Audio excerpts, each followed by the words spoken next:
जंगल राज वाले पशुओं का चारा खा सकते हैं, महाकुंभ को ही गाली दे रहे हैं। बिहार में 8 महीने बाद होने वाले विधानसभा चुनाव का पीएम मोदी ने मोटे तौर पर एजेंडा सेट कर दिया है। उन्होंने 3 बड़े मुद्दों पर बात की: विकास, कुशासन और धर्म। विकास का जिक्र करते हुए पीएम मोदी ने सबसे ज्यादा फोकस किसानों पर किया है। बिहार में किसानों की करीब 77% आबादी है। अधिकतर लोग खेती किसानी से जुड़े हैं। भागलपुर, मुंगेर और बक्सर यहाँ पर सेंटर ऑफ एक्सीलेंस बनाए जाएंगे, जिससे किसानों को स्किल्ड किया जाएगा। जब उनका काम अच्छा होगा तो उनकी आय बढ़ेगी। 90% जो पूरे देश का मखाना है वो बिहार में पैदा होता है। अब केंद्र सरकार इस मखाने को देश ही नहीं विदेश तक पहुंचाने के लिए काम करेगी, जिससे मखाना लगाने वाले किसानों को फायदा मिलेगा। तीसरा एक जिक्र मोतिहारी में सेंटर ऑफ एक्सीलेंस का है। ये देसी गायों की नस्ल पर काम करेगा, इससे दूध उत्पादन बढ़ेगा। मिल्क प्लांट शुरू करने की भी बात कही है, जिससे किसानों और युवाओं को मुनाफा बढ़ेगा। विकास में किसानों के बाद प्राइम मिनिस्टर का सबसे ज़्यादा फोकस युवाओं पर रहा।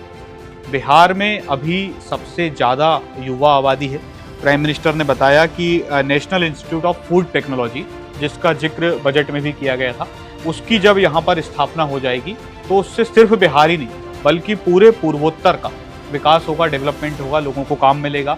जब स्किल्ड रहेंगे तो वो अपना बिजनेस भी कर पाएंगे।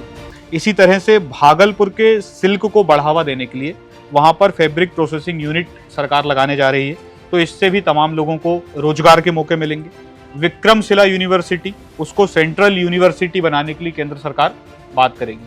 पीएम मोदी ने कुशासन पर बात करते हुए लालू प्रसाद यादव का सीधे तौर पर कहीं जिक्र नहीं किया, लेकिन उन्होंने कहा कि जो लोग पशुओं का चारा खा सकते हैं वो आपके हालात कभी नहीं बदल सकते, हमने हालात बदले हैं। चारा घोटाले में लालू प्रसाद यादव अभी सजा याफ्ता है। इसके अलावा प्राइम मिनिस्टर ने आरजेडी और कांग्रेस पर प्रहार किया है। उन्होंने कांग्रेस वाले, जंगल राज वाले जब सरकार में थे, ये कहते हुए कहा कि इन लोगों के वक्त में खेती का कुल जितना बजट होता था उससे कई गुना ज्यादा पैसा तो हम अब सीधे किसानों के बैंक अकाउंट में ट्रांसफर कर देते हैं। महाकुंभ का जिक्र कर प्राइम मिनिस्टर ने वोटों की लामबंदी करने की कोशिश की। उन्होंने कहा कि महाकुंभ को भद्दी भद्दी गालियां दी जा रही हैं, महाकुंभ के बारे में गलत कहा जा रहा है। जो भी लोग ऐसा कर रहे हैं उन्हें बिहार की जनता सबक सिखाएगी। भागलपुर में मंच पर प्राइम मिनिस्टर मोदी और सीएम नीतीश कुमार की अच्छी केमिस्ट्री भी नजर आई। प्राइम मिनिस्टर ने पहली बार नीतीश कुमार को लाडला सीएम बताया।